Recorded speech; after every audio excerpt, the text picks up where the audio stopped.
अस्सलाम वालेकुम नाज़रीन, आप देख रहे हैं आइज़ा पाकिस्तान और मैं हूँ मेज़बान नवाब अहमद। आप देखते हैं हम अपने चैनल के तवस्सुस से इन मजबूर लोगों की आवाज़ आप लोगों तक पहुँचाते हैं।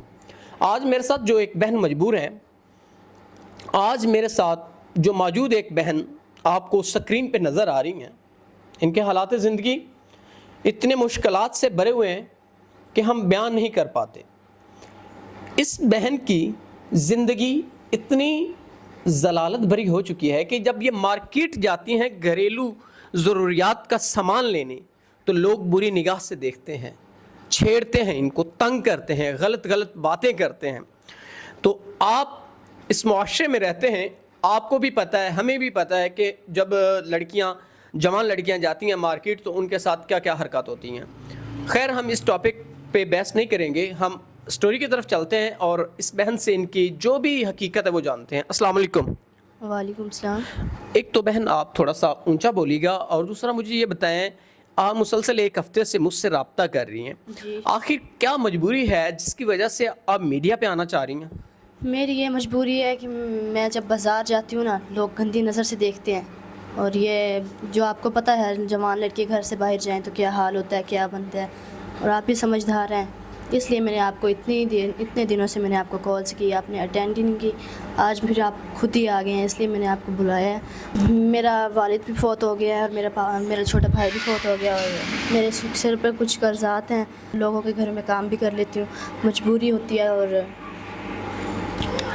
जो आप लोगों के घरों में काम करती हैं, आपके वालिदैन वफ़ात पा चुके हैं, आपका छोटा भाई वफ़ात पा चुका है, तो आप अकेली हैं, यतीम हैं जी, तो कैसे अपना निज़ाम ज़िंदगी, कैसे आप अपने वालिद का कर्ज़ा या वालदा का जो कर्ज़ा है वो कैसे अदा कर पाएंगी? वो इसीलिए तो मैंने आपको बताया। और अगर मुझे कोई मेरे कर्ज़ा फोल्ड करने वाला मिलता है, मुझे इज़्ज़त देने वाला मिलता है, तो मैं उसके साथ समझौते हक करके अपनी इज़्ज़त बचाना चाहती हूँ और अपने बाबा का और अपनी मम्मा का कर्ज़ा अदा करना चाहती हूँ।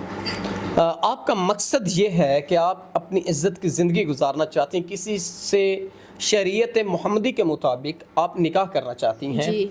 तो क्या आप वाकई में ही निकाह करेंगी, या कुछ मीडिया पे औरतें ऐसी आती हैं ना जो पैसे लेती हैं फिर गायब हो जाती हैं नहीं निकाह के चक्कर में, तो आप तो ऐसा नहीं करेंगी? जी नहीं।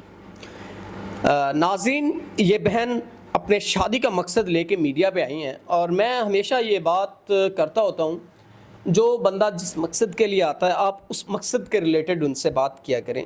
ये बहन मजबूर हैं और अपने जो भी इनकी कहानी थी इन्होंने आपको बता दी।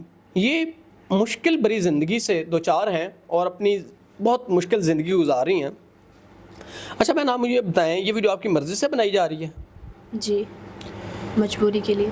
नाज़रीन, ये वीडियो इनकी मर्ज़ी से बनाई जा रही है और इनकी मजबूरी की बिना पे बनाई जा रही है, जो कि इनको मजबूरी है इनकी शादी की और जो इनके वालिदैन का कर्ज़ था इनके सर पे, उसके लिए। और सबसे बड़ी जो इस बहन की बात मुझे अच्छी लगी कि अपनी इज़्ज़त का तकद्दुस पमाल नहीं करना चाहती, अपनी इज़्ज़त बचाना चाहती हैं इस ज़ालिम मुआशरे से, और ये आपको अब हक़ अदा करना होगा इंसानियत का। आप इनका सहारा बने, इनसे शरीयत मोहम्मदी के मुताबिक निकाह करें और इनको इज़्ज़त दें ताकि ये गुनाह से बच सकें। इसी के साथ अपने मेज़बान नवाब अहमद को दीजिएगा इजाज़त। खुदा हाफ़िज़।